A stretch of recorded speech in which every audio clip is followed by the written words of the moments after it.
Dans le livre de l'Apocalypse, il y a 3 chapitres distincts qui parlent du peuple de Dieu à la fin des temps. Apocalypse chapitre 10 parle de la montée historique de la véritable Église. Apocalypse chapitre 12 parle des marques d'identification de la véritable Église. Et Apocalypse chapitre 14 parle du message de la vraie Église. Nous allons regarder à Apocalypse 10, Apocalypse 11, Apocalypse 12, Apocalypse 14 et Apocalypse 18 à 22. Nous ferons cela dans une séquence. Maintenant, alors que vous regardez à Apocalypse chapitre 10, le grand thème, c'est Dieu se soucie de son peuple. Quand vous regardez Apocalypse chapitre 11, le grand thème, c'est Dieu se soucie de sa parole. Quand vous regardez au chapitre 12, c'est Dieu se soucie de son Église. Le chapitre 14, c'est Dieu se soucie de son message. Et au chapitre 18 et suivant, c'est Dieu se soucie du but pour lequel il a créé ce monde et il va mettre fin à ce monde avec une victoire glorieuse. Le thème du livre de l'Apocalypse, c'est Jésus gagne et Satan perd. C'est le grand thème du livre de l'Apocalypse. C'est quoi le thème du livre de l'Apocalypse? Jésus gagne et Satan perd. Nous allons regarder aux Écritures. Les Écritures sont pleines de sens. Chaque phrase et chaque mot a un sens distinct. Apocalypse. Nous regardons là à Apocalypse chapitre 10. Nous commençons avec le verset 1. On va parcourir verset par verset et que chaque verset parle à nos cœurs, que chaque verset parle à nos âmes. Apocalypse chapitre 10, verset 1. Je vis un autre ange puissant qui descendait du ciel. D'où est-ce que l'ange vient, mes amis? D'où est-ce qu'il vient? Du ciel. Si Dieu envoie un messager angélique du ciel, est-ce que ça vaut le coup pour nous d'étudier le message qui vient du ciel? Est-ce que ça vaut le coup? Est-ce que c'est un message humain? Est-ce que c'est un message qui a été construit par certains génies humains, certains théologiens? D'où vient ce message? D'où tire-t-il son origine? Du ciel. Et je vis un autre ange puissant qui descendait du ciel, enveloppé d'une nuée. Au-dessus de sa tête était l'arc-en-ciel, et son visage était comme le soleil, et ses pieds comme des colonnes de feu. Maintenant, il y a 4 symboles essentiels dans ce passage. Quand vous comprenez ces symboles, vous pourrez comprendre plus clairement le reste du chapitre. Il est dit ici qu'il est enveloppé d'une nuée. Est-ce que vous pouvez penser à un autre moment dans la Bible où il nous est parlé d'une nuée? Gardez le doigt dans Apocalypse chapitre 10. On va revenir dans l'Ancien Testament. Voici pourquoi. Il y a 404 versets dans le livre de l'Apocalypse qui font référence à l'Ancien Testament. Chaque symbole de la Bible qui nous est donné dans l'Écriture est expliqué ailleurs. Donc on va explorer cette idée de la nuée. Qu'est-ce que ça signifie? On va regarder à Exode chapitre 40. Exode chapitre 40. C'est quoi le symbolisme de la nuée? Le tabernacle venait d'être érigé. Et si vous regardez à Exode chapitre 40 et le verset 34 à 37, alors la nuée couvrit la tente d'assignation et la gloire de l'Éternel remplit le tabernacle. Donc, quand il est parlé de l'établissement du sanctuaire terrestre, une nuée couvrit la tente d'assignation. Pour Moïse, cela est équivalent à la gloire de qui? La gloire de l'Éternel. Donc, vous trouvez cette même chose dans le livre de Nombre, par exemple. Vous prenez vos Bibles, vous allez dans Nombre, vous regardez à Nombre chapitre 9, et on va regarder au verset 15. Le jour où le tabernacle fut dressé, la nuée couvrit le tabernacle, la tente d'assignation, et depuis le soir jusqu'au matin, elle eut sur le tabernacle l'apparence d'un feu ou l'apparence d'une gloire. Est-ce que vous pouvez vous souvenir également que dans l'ancien Israël, quand le tabernacle a été établi, qu'est-ce qui le couvrait pendant la journée? C'était la nuée, n'est-ce pas? et il ne bougeait pas tant que la nuée était là. Donc que représente cette nuée? Elle représente toujours la présence de Dieu. Elle représente toujours la gloire du Seigneur. L'ange vient du ciel et vient sur terre, enveloppé d'une nuée. Il vient avec la gloire de la présence de Dieu. Il apporte la gloire de la sagesse céleste sur terre. Maintenant, nous revenons à Apocalypse chapitre 10, parce qu'il y a 4 symboles au verset 1 que, si vous les comprenez clairement, le reste du chapitre a beaucoup plus de sens. Apocalypse, le 10e chapitre, et nous regardons encore une fois au verset 1. L'Écriture dit ceci dans Apocalypse 10, verset 1. Il est dit: « Je vis un autre ange puissant qui descendait du ciel enveloppé d'une nuée, et au-dessus de sa tête était l'arc-en-ciel. » Maintenant, dans Apocalypse 10, 1, il est dit que l'arc-en-ciel est sur sa tête. Mais si vous revenez à Apocalypse 4, verset 3, il est dit que l'arc-en-ciel environnait le trône de Dieu. C'est quand la première fois où l'arc-en-ciel est mentionné dans la Bible? Quand est-ce que c'est mentionné la première fois? Oui. Noé, tout à fait. Donc, l'arc-en-ciel est bien sûr mentionné pour la première fois dans la Bible après que les jugements de Dieu soient venus sur terre au temps de Noé et que la terre fut détruite par le déluge. L'arc-en-ciel représente l'alliance. Et pour détailler c'est quoi l'alliance de Dieu, c'est la justice et la miséricorde de Dieu révélée.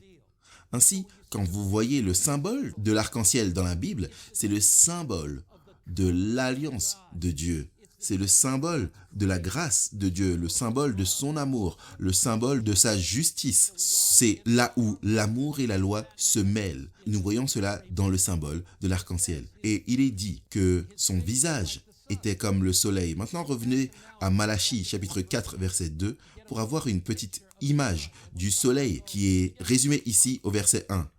Malachie 4, vous regardez là le dernier livre de l'Ancien Testament, Malachie 4, le verset 2. Voici comment les premiers pionniers étudiaient. Ils comparaient les Écritures avec les Écritures. Ils prenaient un symbole et cherchaient d'autres endroits dans la Bible où ce symbole était mentionné. Malachie chapitre 4, verset 2. Mais pour vous qui craignez mon nom, se lèvera le soleil de la justice, et la guérison sera sous ses ailes, et vous sauterez comme les veaux d'une étable, vous foulerez les méchants, etc. Quand vous lisez l'idée du soleil, qu'est-ce que vous lisez exactement? Vous lisez Jésus-Christ, le soleil de justice. Donc cet ange venant de la présence de Dieu descend du trône même de Dieu. Il vient avec la gloire de Dieu, révélant l'alliance de Dieu à l'humanité, la justice et la miséricorde, tout comme il y a eu le jugement à l'époque de Noé, il y aura un jugement à nouveau. Il vient pour révéler à toute l'humanité la justice de Jésus-Christ, que Jésus-Christ est mort sur la croix pour nous, qu'il a pris notre condamnation, qu'il est mort de la mort de laquelle nous aurions dû mourir afin que nous puissions vivre la vie qu'il aurait dû vivre. Regardez dans la phrase suivante. « Et ses pieds étaient comme des colonnes de feu. » Quand vous lisez au sujet des colonnes de feu, à quoi est-ce que vous pensez? À quoi est-ce que vous pensez quand on parle de colonnes de feu? Vous pensez à l'ancien sanctuaire, n'est-ce pas? Et vous pensez à la colonne de feu qui guidait l'ancien Israël dans l'histoire. Donc, l'idée de la colonne de feu, c'est la guidance divine. Donc, si vous résumez le verset 1, voici ce qui est dit. Un ange vient de la présence glorieuse de Dieu pour révéler la gloire de Dieu à toute l'humanité. Et alors qu'il vient, il vient pour révéler la justice et la miséricorde de Dieu. Il vient pour révéler la beauté et les charmes incomparables de Jésus-Christ. Cet ange vient pour guider son peuple dans les jours de ténèbres. Cet ange vient pour guider son peuple avec la colonne de feu. Continuons au verset 2. Il tenait dans sa main un petit livre ouvert. Il posa son pied droit sur la mer et son pied gauche sur la terre. Il cria d'une voix forte comme rugit un lion. Maintenant cet ange a un petit livre qui est ouvert, un parchemin. Pouvez-vous penser à un quelconque livre dans la Bible que l'Écriture décrit comme étant fermé? Un livre quelconque que l'Écriture décrit comme fermé, c'était quel livre? Le livre de Daniel. Jusqu'à quelle époque Daniel était fermé? Jusqu'à l'époque de la fin, exactement. Regardons. S'il y a un livre qui est ouvert à la fin des temps, que l'ange vient pour révéler, comme étant ouvert, alors nous devons revenir et voir que signifiait ce livre fermé. Daniel 12. Daniel chapitre 12. Nous venons au livre de Daniel. Et nous nous demandons, quand nous lisons cela, Daniel 12, quelle portion de Daniel était fermée? Daniel chapitre 12, verset 4. Toi, Daniel, tiens secret de ces paroles et scelle le livre jusqu'au temps de la fin. Plusieurs alors liront et la connaissance augmentera. Vous savez, j'ai entendu certaines personnes dire que cette augmentation de la connaissance indiquait une augmentation de la connaissance scientifique, que la connaissance scientifique augmenterait au temps de la fin. Cela est peut-être vrai et je pense que ça l'est, mais il y a quelque chose d'autre de bien plus important. Vous voyez, quand il est dit « plusieurs alors le liront » dans la langue hébraïque de l'Ancien Testament, ça signifie beaucoup feuilleteront d'avant en arrière. Ce dont il est question ici, c'est que le livre de Daniel sera scellé jusqu'au temps de la fin. Et au temps de la fin, beaucoup le feuilleteront d'avant en arrière, le livre de Daniel, et la connaissance au sujet du livre de Daniel augmentera. Maintenant, laissez votre œil descendre au verset 9. Il répondit, « Va Daniel » dans Daniel 12 toujours. « Va Daniel, car ces paroles seront tenues secrètes et scellées jusqu'à quand? Jusqu'au temps de la fin. Plusieurs seront purifiés, blanchis et épurés. » Regardez au verset 13, le dernier verset du livre de Daniel. « Et toi, marche vers ta fin. Tu te reposeras et tu seras debout pour ton héritage jusqu'à la fin des jours. » Donc, à la fin des temps, les prophéties du livre de Daniel seraient révélées au peuple de Dieu. Et à ce point, ils auront une nouvelle compréhension du livre de Daniel. Maintenant, quelle portion du livre de Daniel était scellée? Quelle portion? Est-ce que c'était la portion de Daniel chapitre 3 où les 3 jeunes dignitaires hébreux ont été jetés dans la fournaise ardente? Est-ce que c'était scellé? C'est assez manifeste que ça ne l'était pas, n'est-ce pas? Est-ce que c'était la partie où Daniel est dans la fosse au lion qui était scellée? Non, c'est assez évident. Les gens à travers les siècles ont toujours compris cela. Est-ce qu'il y avait une quelconque partie du livre de Daniel que Daniel lui-même ne comprenait pas entièrement, qui serait révélée à la fin des temps? Eh bien, regardons ce que Daniel dit.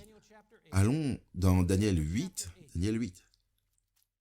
Maintenant, dans Daniel chapitre 8, vous avez la vision du bouc et du bélier.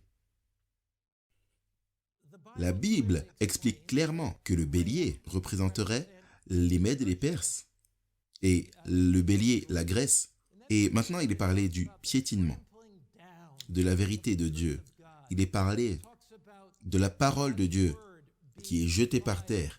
Il est parlé d'une longue période de persécution que nous savons être le Moyen-Âge. Vous regardez à Daniel chapitre 8, verset 14, et il est dit, « Il me dit, 2300 soirs et matins, puis le sanctuaire sera purifié. » Est-ce que Daniel a compris cela? Regardez le verset 17. Alors l'ange vient près de Daniel et il dit au verset 17, « Il vint alors près du lieu où j'étais, et à son approche, je fus effrayé et je tombai sur ma face. Il me dit, « Sois attentif, fils de l'homme, car la vision concerne un temps qui sera la fin. » Donc, quand est-ce que cette vision des 2300 jours ou années s'applique? Elle s'applique à quel temps? Au temps de la fin, pas vrai? Donc, quand vous arrivez à la fin, au chapitre 8, le verset 27, il est dit, « Moi, Daniel, je fus plusieurs jours languissant et malade. Puis je me levai et je m'occupais des affaires du roi.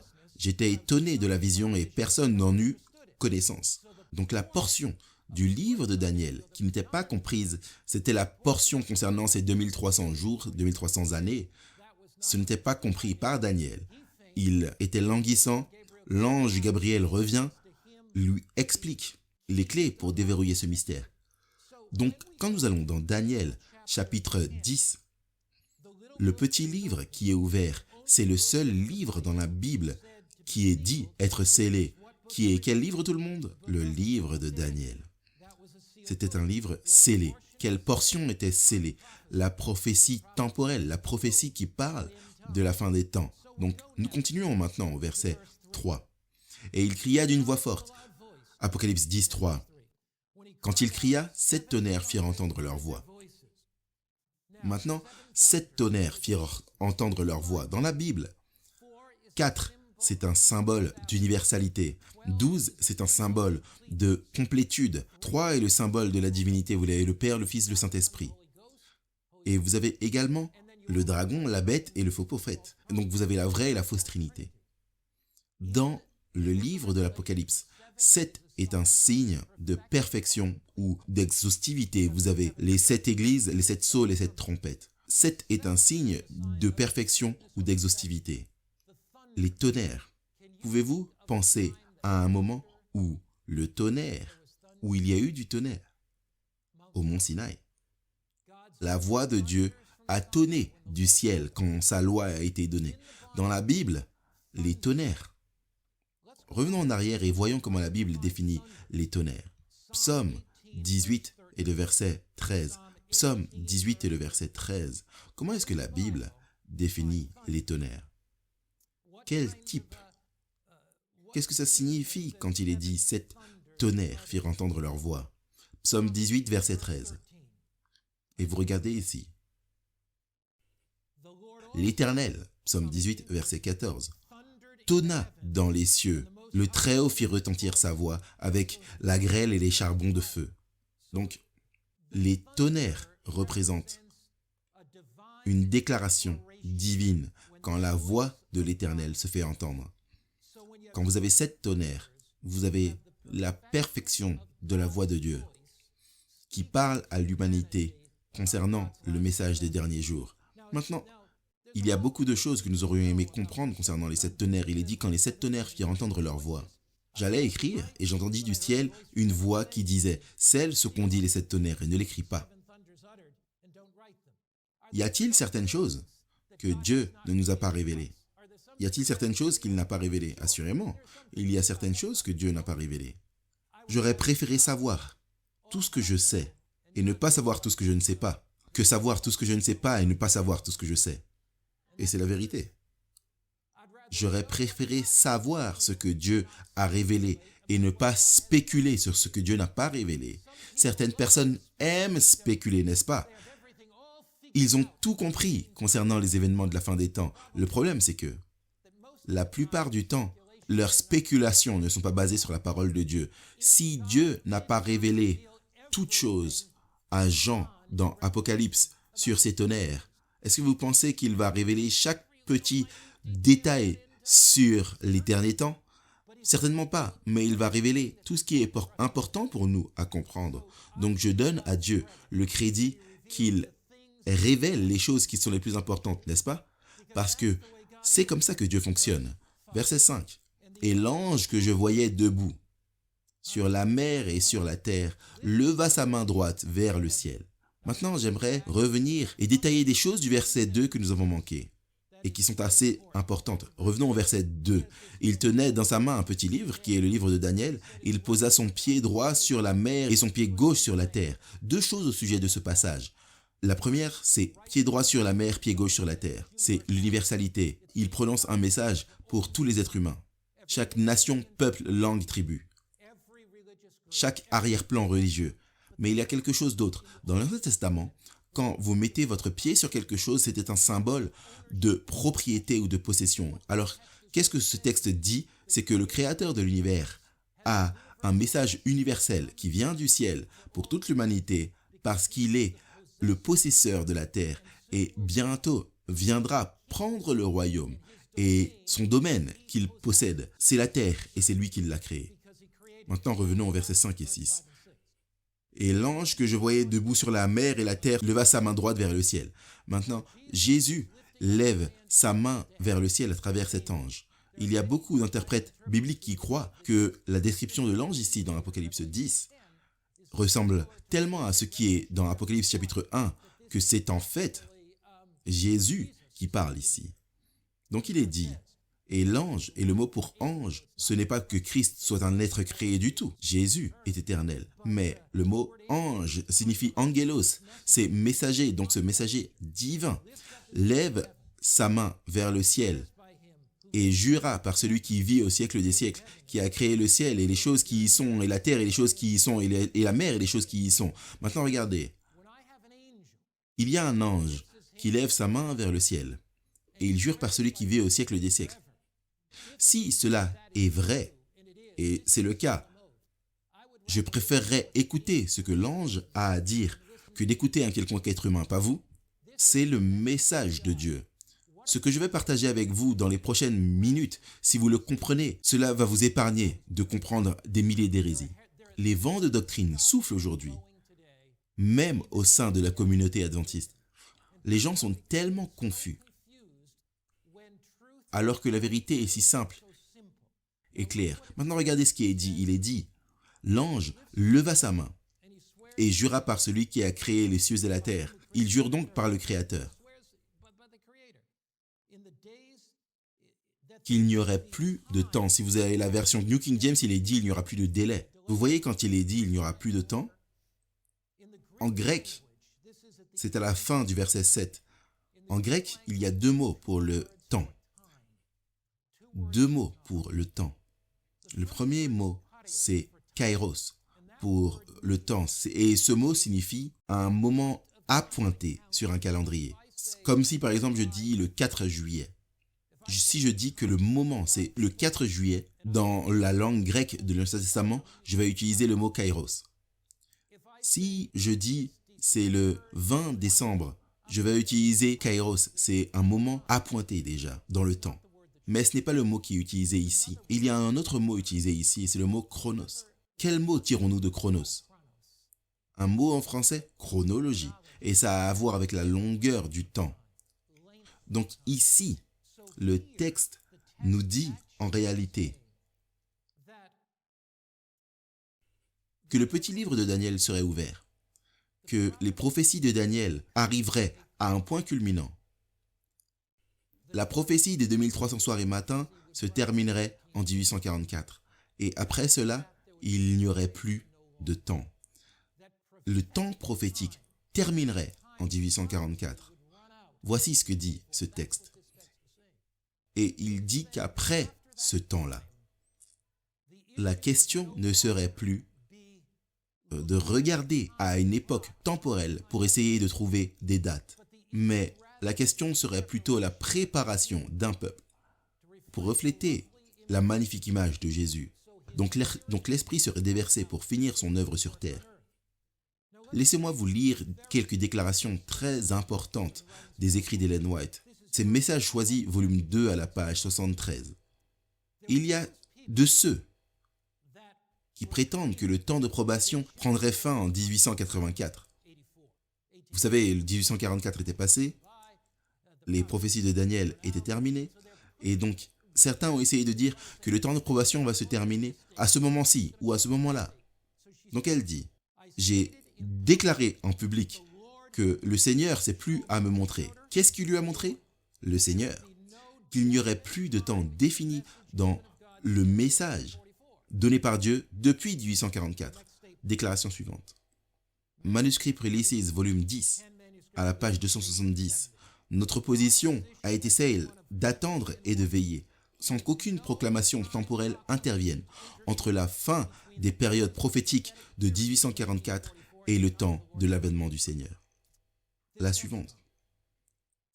On trouve cela dans le commentaire biblique volume 7 à la page 971. Le peuple n'aura pas un autre message sur un temps défini. Après cette période de temps allant de 1842 à 1844, il ne peut y avoir aucun tracé défini du temps prophétique. La plus longue période a été atteinte à l'automne 1844. Donc quand vous voyez quelqu'un qui vous dit sur Internet et que vous regardez une vidéo YouTube qui dit « Oh, le temps de probation va prendre fin lors de ce moment particulier et Jésus va venir », qu'est-ce que vous savez immédiatement? La plus longue prophétie temporelle de la Bible s'est terminée en 1844. Et après cette période, Dieu n'attend plus de famine, plus de tremblements de terre, plus de calamités, plus de guerres. Ce n'est pas ce que Dieu attend. Qu'est-ce que Dieu attend? Dieu attend qu'un peuple dont les cœurs sont tellement brisés par la croix, qui sont charmés par son amour, rachetés par sa grâce, ils n'ont plus envie de vivre dans ce monde de péché, de souffrance, de maladie.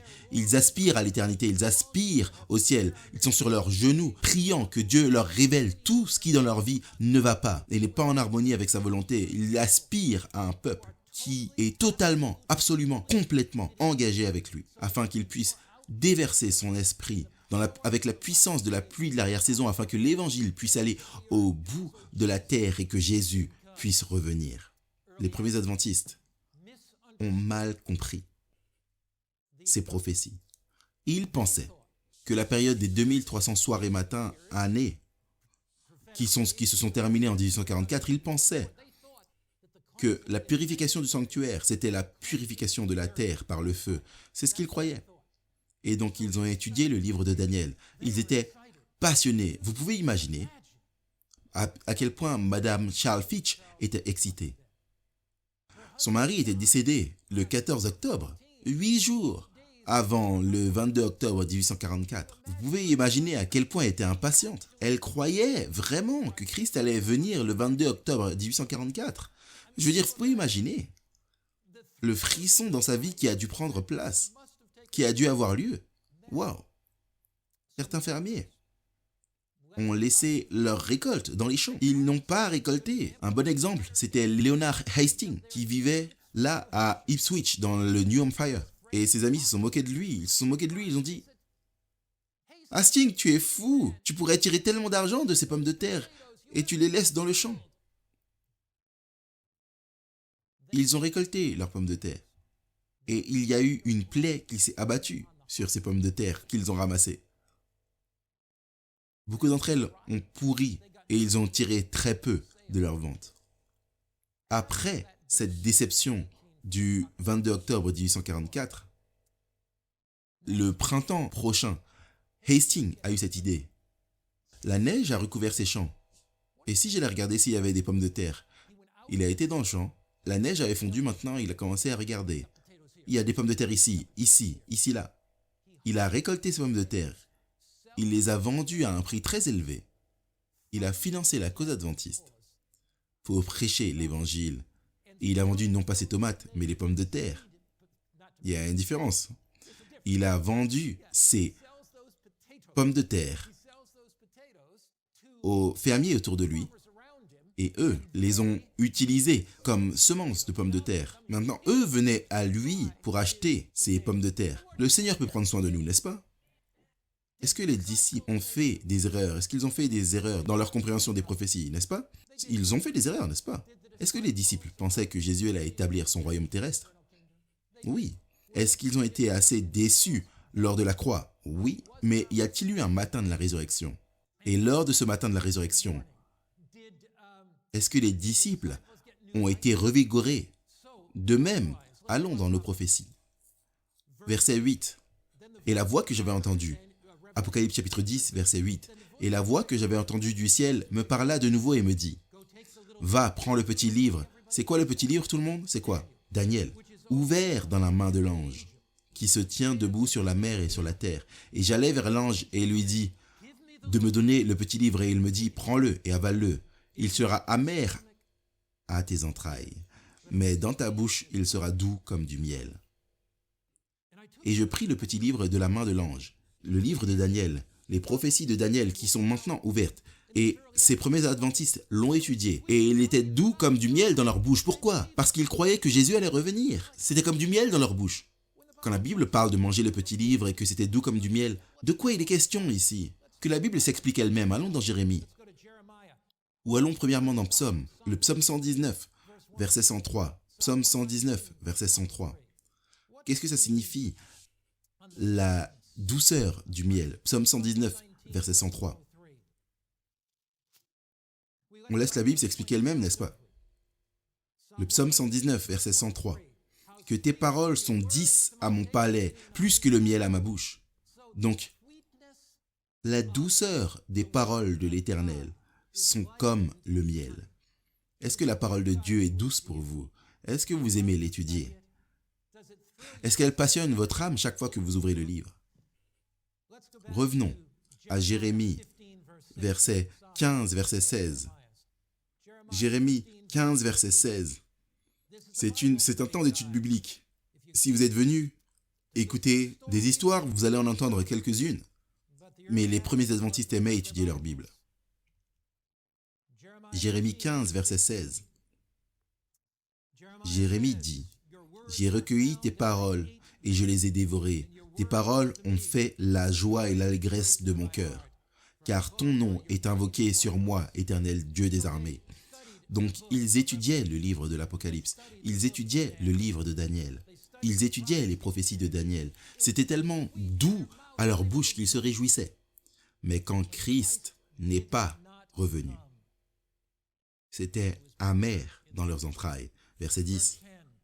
Et je pris le petit livre de la main de l'ange, Apocalypse 10, verset 10. Et je l'avalai, et il fut dans ma bouche doux comme du miel. Mais quand je l'eus avalé, mes entrailles furent remplies d'amertume. Ils ont traversé cette amère déception.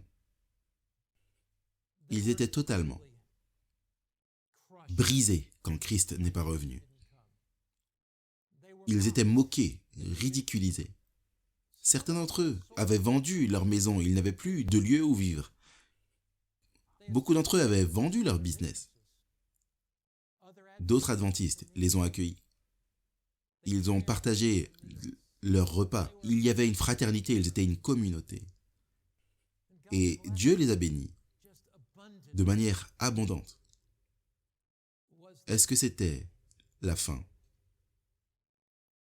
Est-ce que c'était la fin d'un mouvement? Vous voyez, certaines personnes disent « Oh, vous les adventistes du 7e jour ». Quand vous regardez en arrière à 1844, c'était une grande déception. Vous, les adventistes, vous vous êtes trompés sur les prophéties. Donc comment est-ce qu'un mouvement qui a mal commencé peut avoir raison aujourd'hui? Il y a deux aspects à cela. Le premier aspect, c'est celui-ci. Ce n'étaient pas les adventistes du 7e jour, c'était des méthodistes, des baptistes, des catholiques, des épiscopaliens, des pentecôtistes. Le mouvement adventiste dans les années 1840 a englobé une variété de gens de plusieurs dénominations. C'était le mouvement de l'Avent, c'est la première chose à noter. La deuxième chose à remarquer, c'est celle-ci. Si vous dites que tout mouvement qui a commencé avec une mauvaise compréhension des prophéties doit être dans l'erreur par sa définition même, alors vous devez exclure le christianisme dans son ensemble. Parce que ses disciples croyaient que Christ allait venir pour établir son royaume. Mais cependant, hors de cette déception, Dieu lui-même a suscité l'Église chrétienne du Nouveau Testament. Mais il y a encore un aspect. Les adventistes du 7e jour pointent à Apocalypse chapitre 10 et disent que c'est l'une des plus grandes marques d'identification de la véritable Église. Y a-t-il eu un autre mouvement qui s'est levé après 1844 de la déception, d'une mauvaise compréhension des prophéties du livre de Daniel? Nous voyons cela comme faisant partie de poinçons, comme faisant partie de marques d'identification de l'Église adventiste. Et qu'est-ce que dit le verset suivant? Il dit, dans le contexte de cette déception, qu'est-ce qu'il dit? Il est dit, va et prêche. Lisez-moi le verset 11. Est-ce que vous l'avez? Est-ce que vous l'avez dans l'Écriture? Lisez-le pour moi. Lisons-le ensemble. Qu'est-ce qui est dit? Puis on me dit, il faut que tu prophétises de nouveau sur beaucoup de peuples, de nations, de langues et de rois. Tu dois faire quoi? Tu prophétises à nouveau. À qui? À qui? À beaucoup de peuples, nations, langues, rois. Allez dans Apocalypse 14, verset 6. Donc ici, à partir de la déception, à partir de la tristesse, Dieu suscitera un mouvement du Nouveau Testament qui irait aux extrémités de la terre pour proclamer l'évangile à chaque nation, tribu, langue, peuple. Apocalypse 14, regardez ici au verset 6. Je vis un autre ange qui volait du milieu du ciel, ayant un évangile éternel pour l'annoncer aux habitants de la terre, à qui? À toute nation, à toute tribu, à toute langue et à tout peuple. Donc à partir de la déception de 1844, de cette façon, Dieu a suscité un mouvement. Après la mort de Christ, il susciterait un peuple de la fin des temps.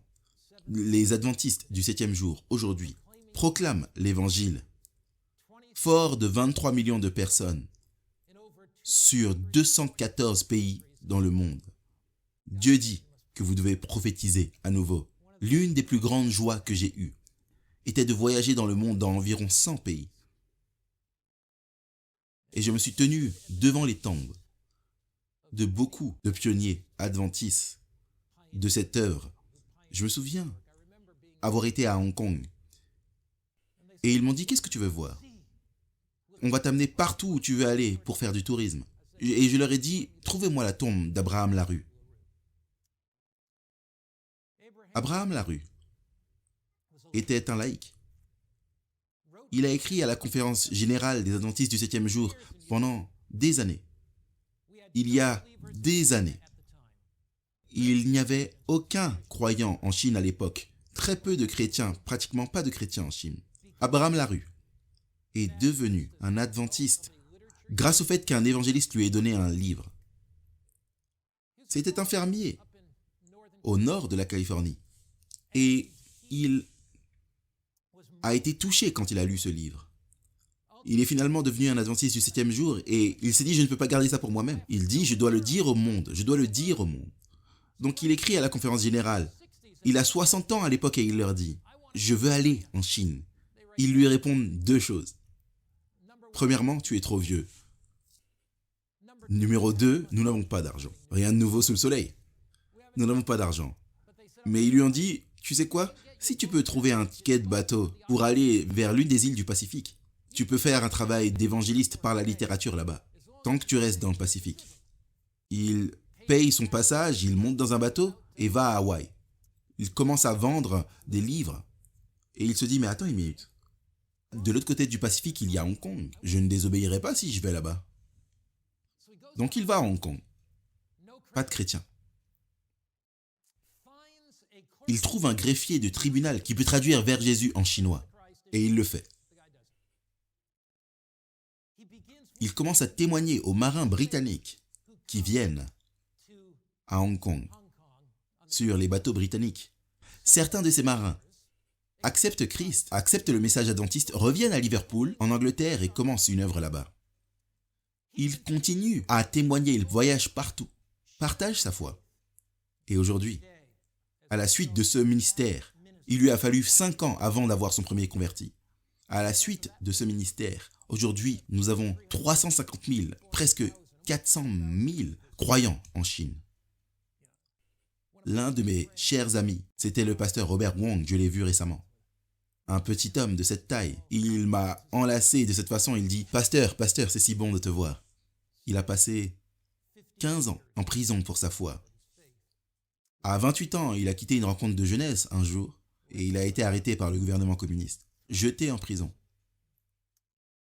Il était en prison qui faisait 4 sur 8, 4 pieds de large et 8 pieds de long, avec 3 autres prisonniers. Ils étaient entassés là, entassés. Et alors qu'ils s'asseyaient là, ils avaient tous la tête rasée. Les prisonniers lui ont dit, « S'il ne te rase pas la tête, ça signifie que tu ne vas pas rester ici longtemps. » Le premier jour passe, on ne lui rase pas la tête. Le deuxième jour passe, le troisième, le quatrième. 3 mois passent. C'est le jour de Noël. Et il est appelé maintenant par les autorités. Et ses amis lui disent, maintenant on va te laisser partir, jour de Noël. Il va, il y a un fauteuil de barbier. Et on lui rase la tête. Et il se souvient, ce jour de Noël, et les larmes qui coulaient sur son visage. Il regarde ses cheveux par terre et il dit, Jésus, je n'ai rien à te donner aujourd'hui. C'est le jour de Noël et je veux te donner le cadeau de mes cheveux. Il passe 15 ans. 3 années de ces 15 ans en isolement dans une cellule en profondeur. Par une providence divine, sa mère lui envoie une petite Bible. Et la façon dont il a obtenu cette Bible était simplement incroyable. Il se souvient du numéro de l'hymne « Donne-moi la Bible ». Et il était autorisé à écrire 30 caractères chinois à sa mère chaque mois. Une fois par mois, il pouvait écrire 30 caractères chinois. Et dans l'un de ses caractères, il dit « Maman, souviens-toi ». Je pense que c'était 117 ou quelque chose comme ça dans l'hymne chinois. Et elle, parce qu'il avait entendu dans le jardin de la prison un prisonnier appelé, parce que chaque prisonnier avait un numéro. Et donc, quelqu'un avait crié dans le jardin « Prisonnier 117, viens ici ». Il dit « Oh, c'est dans l'hymne et louange chinois, donne-moi la Bible ». Et donc, il écrit à sa mère « Maman, rappelle-toi du 117 ». Et elle se dit « Il demande une Bible ». Il pouvait avoir du savon de cette taille, une barre de savon, et il le coupait de cette façon. Et donc elle a coupé ce pain de savon et a mis une Bible dedans. Et elle a dit, oui, je me souviens du 117. Il a trouvé la Bible. Et il a dit, Marc, c'est ce qui m'a nourri pendant tout ce temps dans mon isolement solitaire. La parole de Dieu m'a nourri. Quand je voyage, je veux entendre les histoires de ces pionniers. Vous vous souvenez? J'étais dans un pays en Afrique, à l'université de Saint-Lucie. Ils m'ont dit, où est-ce que tu veux aller? J'ai dit, je veux aller au cimetière, mais je veux être seul. J'ai été au cimetière. Je me suis assis là-bas. J'ai regardé les tombes de pasteur Anderson, qui avait donné sa vie. Là-bas. Sa femme est morte. Ses enfants sont morts. Et je me suis dit, ces premiers adventistes qui ont traversé cette déception. Et bien sûr, Larue et Anderson, c'était des années après cela, mais toujours dans la même veine. Ils croyaient que Christ reviendrait. Cela a fait une différence dans leur vie.